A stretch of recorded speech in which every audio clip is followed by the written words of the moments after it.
Hello, hello, and welcome back to my channel. This is a really highly requested video now, which is interesting because I think when you know something, you don't realize that other people don't know it, especially whenever you're embodied in it. And so this is a question that I've been getting a lot recently is, what even is feminine energy? Like, how can I describe this in a way that is more than just do your inner work and you'll get into your feminine energy? Which I do want to put a disclaimer, that is the #1 way of actually being able to decondition yourself out of your masculine programming is doing the inner work. And this goes for anything, deconditioning yourself for anything. But I want to go ahead and get straight into the feminine energy. So what I want to start with, I have my notes here. Definitely, girl, go grab yourself, a glass of water, some tea, a snack, and a notebook, because this is basically a lot of the information that I am teaching in my courses too, but I want to bring it more to the general public for those of you who have not yet been able to invest in one. Okay, so first I have written down here, I have a list because I don't want to ramble in this video. I really want to keep it to the point so that you can really understand what feminine energy is and how to start applying it to your life immediately. Okay, so what is feminine energy? Let me give you the basics of what you've probably heard before, but we're going to dive into it actually a bit more scientifically than most videos do. Feminine energy is, let's take it, okay, so you can look at me and say, oh yeah, she's so feminine because she's wearing a dress and she's wearing makeup and she has her nails done and her hair done and whatnot. But I want that to go completely out of your mind for a minute. We're talking about the energy. We're talking about our characteristics, our state of being. So don't even worry about the exterior in this video. I want you to solely focus on the interior and how you are showing up in the world. So feminine energy is the being, while masculine energy is the doing. Those are two very different things. I'm sure you've heard this before. Feminine energy is also the receiving energy. Masculine energy is the giving energy. But you have to see how one cannot show up without the other. So how can you receive if you were not being given to, right? Like, they have to complement each other. And we are both going to have relationships aside within each individual. We have our masculine energy and we have our feminine energy, no matter if you're a man or a woman. But for women, it'll be more, we'll be in a majority of our naturally in our feminine energy, let's say, 70, 80, 90%. And men will typically be that same percentage, but in their masculine energy, and then have, 10, 20% in their feminine. We both have to have both, but it's not a 50-50 thing because that's neutral. If we want to be any way polarized with ourselves in a relationship, then you have to have, that energy skewed in a higher percentage. So additionally, something that's really important, and I'm not going to sit here and list all of this is feminine by nurturing and da-da-da. No, we're going to get straight into the science. But the last thing I want to say is that feminine energy is in the body. Masculine energy is very much in the head, logical problem solving and whatnot. The feminine, doesn't care about that. Like, we even use, as women, our masculine energy to be able to problem solve. So that's never your feminine whenever you are in that state, but it's still necessary in everyday life, of course.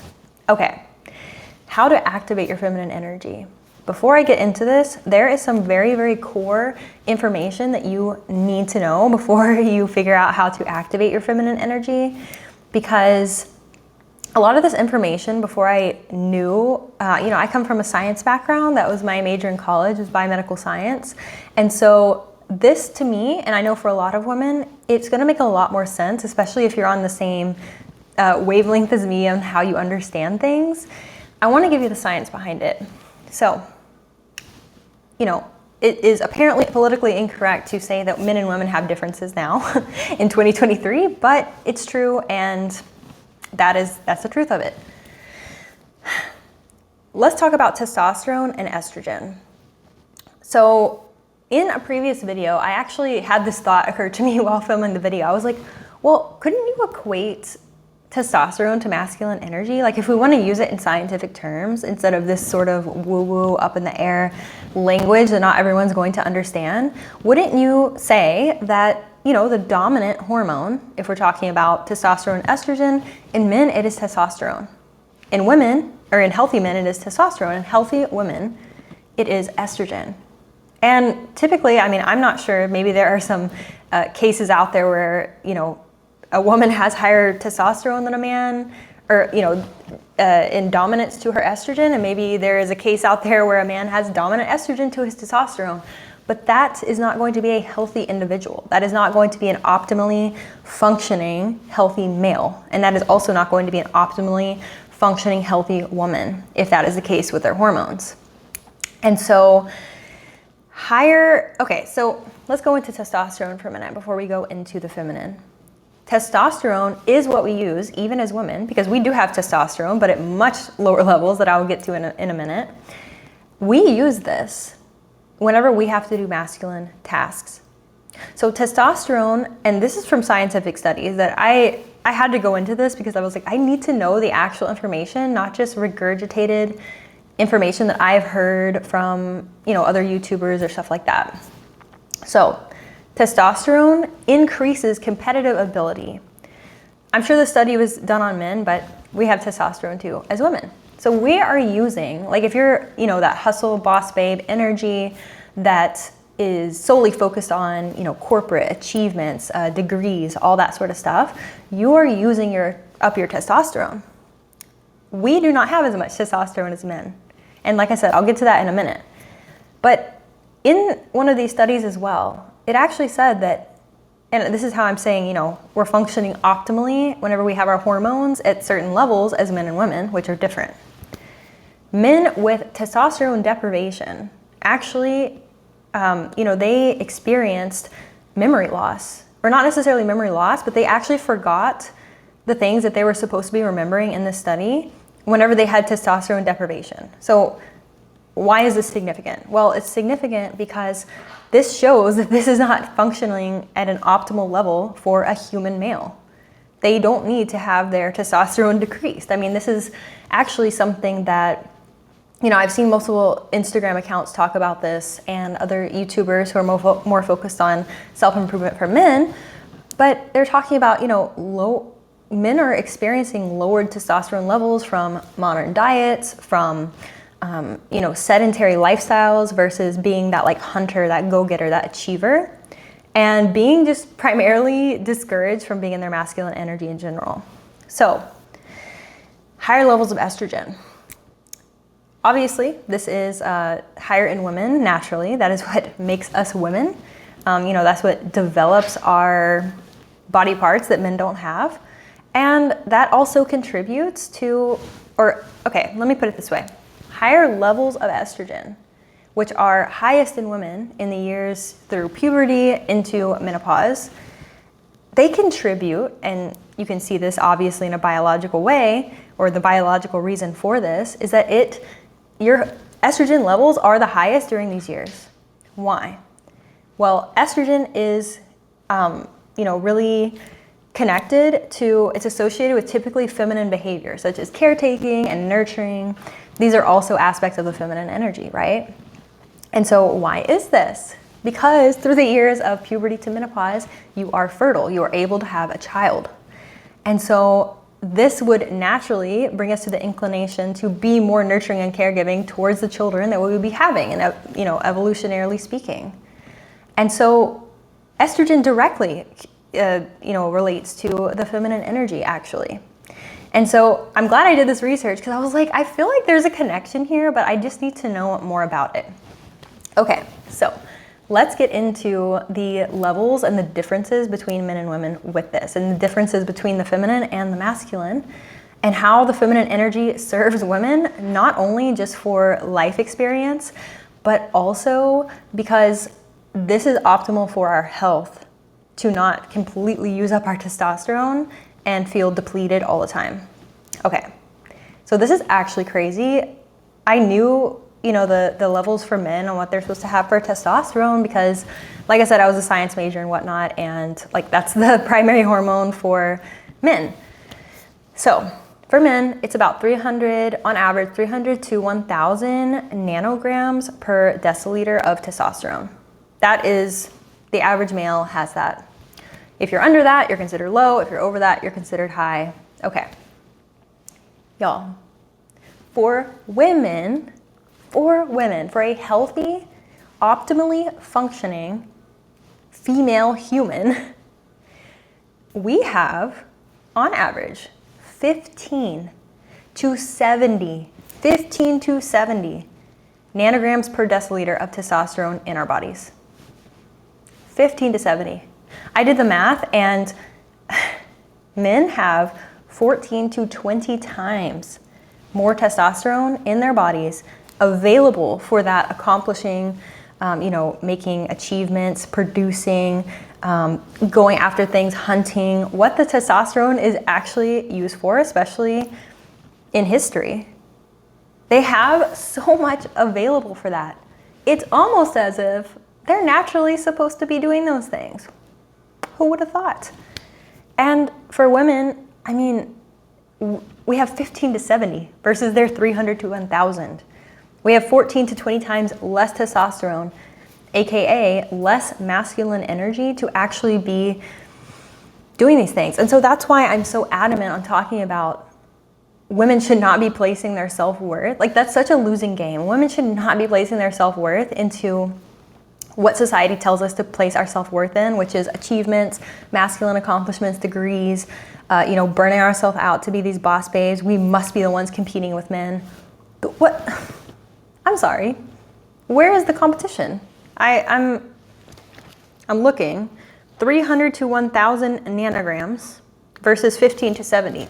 That is, why would you want to compete with that? Like, why would you want to put yourself in a losing position like that?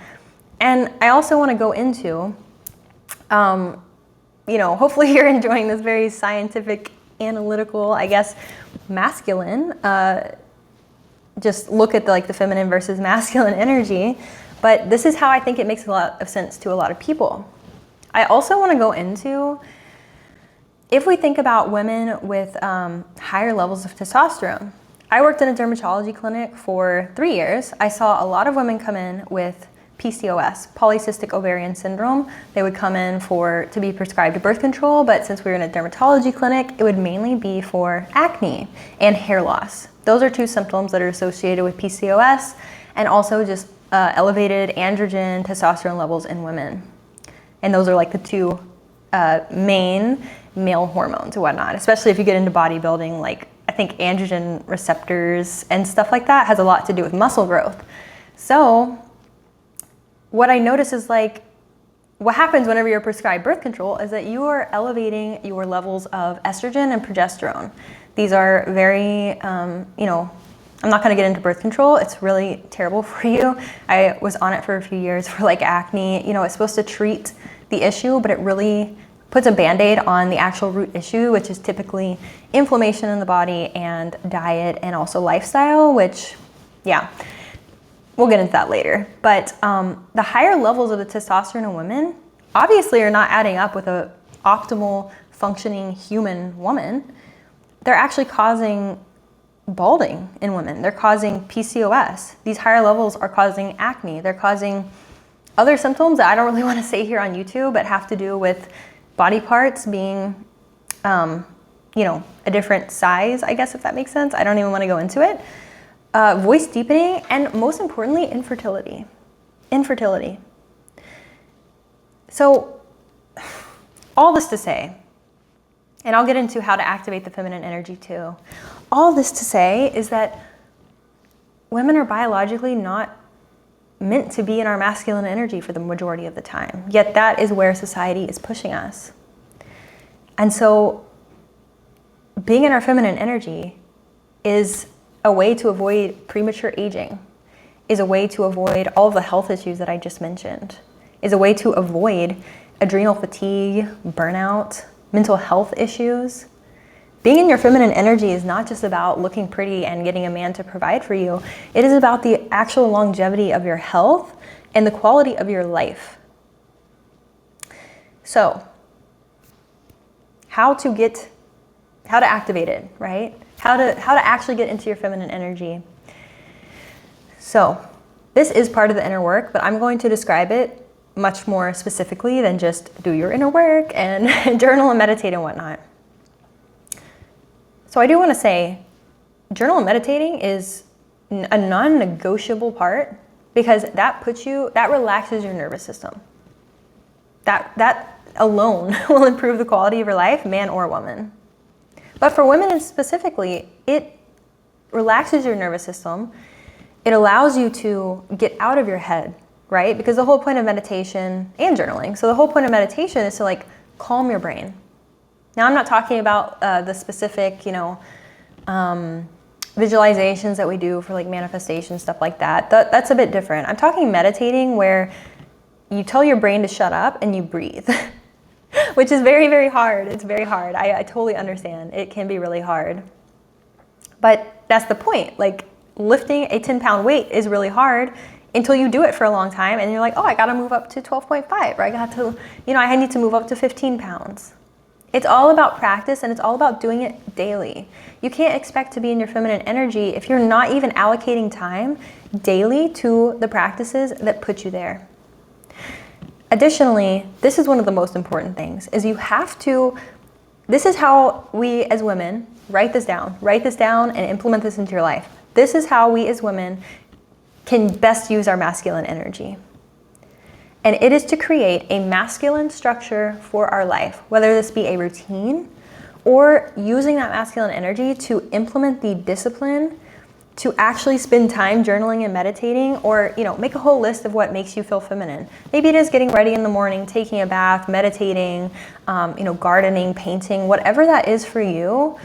It needs to be things that are typically nurturing for yourself and putting you in that state of, I haven't done as much research on this, but from what I'm seeing, not only do higher levels of estrogen go with more feminine behavior and nurturing and caretaking, but it's also like the other way around, whereas those things actually increase your estrogen too. Because men doing things such as, getting these achievements, working out, the things that men do, they actually increase their testosterone. And so it's kind of a cycle. It's like when you have more testosterone, you'll do these things, and then doing these things actually gives you more testosterone. Obviously it also has to do with diet, lifestyle, the things that you're putting in your body, your sleep, all those sort of things too. But the activities that you're doing have a lot to do with this. So, like I said, it's a cycle. Whenever we do these things and we nurture ourselves and we allow ourselves to get out of our heads and into our bodies and nurture ourselves, this is what feminine self-love is. I'm actually going to do a live on this, but this is what feminine self-love is setting the masculine container, masculine structure for yourself as the precursor. Because the feminine energy is not just going to come out. Like, you're not just going to be able to switch into it if you have no masculine structure around it. I explain it this way, is that this glass right here is the masculine structure, the masculine container. The water inside of it is the feminine energy. It's content here, right? Like, it can flow in here. It's existing pretty well in this glass. It's not leaking anywhere. And it feels safe. If this was your feminine energy, it would feel safe, contained in this glass. But when there is a lack of a masculine container, or say this glass had a bunch of holes in it or something, well, the water is just going to leak out everywhere. Your feminine energy is just kind of like, it's not going to feel safe in here. It's not even going to be in here if it's leaking out, right? It's just going to deplete. And that is because you're likely, very, very likely, because I genuinely wasn't doing this until this past summer. And it changed my life. It changed my energy. It changed the amount of energy I had to do things. It changed my discipline. But the thing that I was doing is I was using this masculine energy to go do things, right? Like, wake up, start working on my business, do things. And this is so interesting because I was actually still, not as educated as I am now, but pretty educated on feminine energy at this point. But I still had like no freaking clue what to do. And so once I implemented this masculine container where I said, okay, this is my masculine structure. I want to run my business for my feminine energy. I want to, of course, be my feminine energy for my marriage. I want to be feminine in everyday life because that is naturally, biologically, how I am optimally functioning with my health, with, stress levels, with energy, everything. That is optimal for me.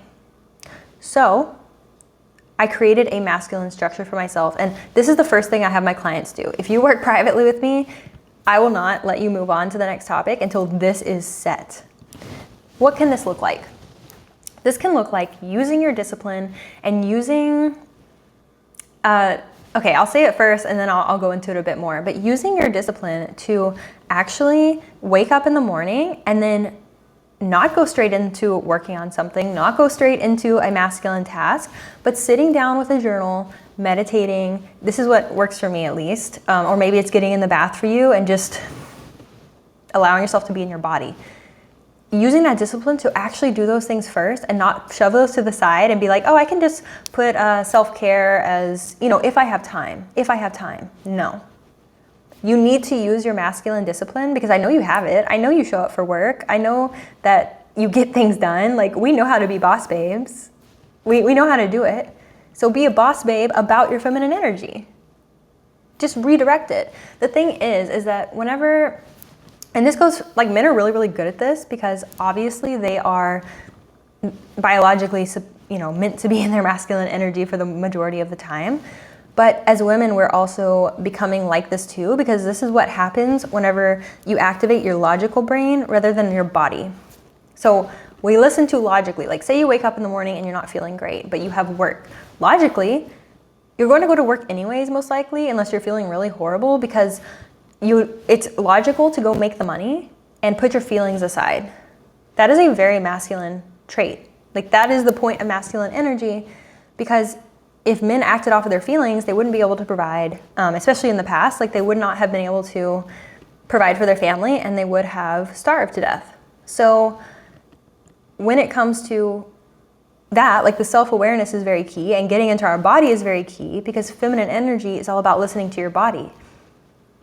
You know, we are not made to put our feeling aside as women and push through. That's what we do if we have to for survival. That is not what we do as optimally functioning human women who are in their feminine energy. That's not optimal. So leave any questions that you have on this below. Sometimes I don't know exactly what to bring to the videos because I'm not exactly sure the specific questions that women have about this, but hopefully this gave you a really, really good foundation on feminine energy, sort of the science behind it, and how to just become aware within yourself and notice, like, this is sort of your homework for the video, is notice when you feel in your body, you feel relaxed, you aren't in this logical thinking side of things, and you're not pushing your true body feelings aside, right? I'm not talking about I'm not saying that you should go act on all of your triggered emotions. That's very, very different than actually listening to your body and being like, oh, I really don't feel good today. It would not serve me to go push that aside and then go work and put my health more at risk. I'm talking about an actual state of being like that, not triggered emotions that you're like, oh, I'm triggered today, so I'm not gonna go do the things I said I'm gonna do because I'm emotional. That's a bit different, right? Hopefully you see the difference in those things, but I really hope this gave you a good just intro into feminine energy, especially if you're new to this work.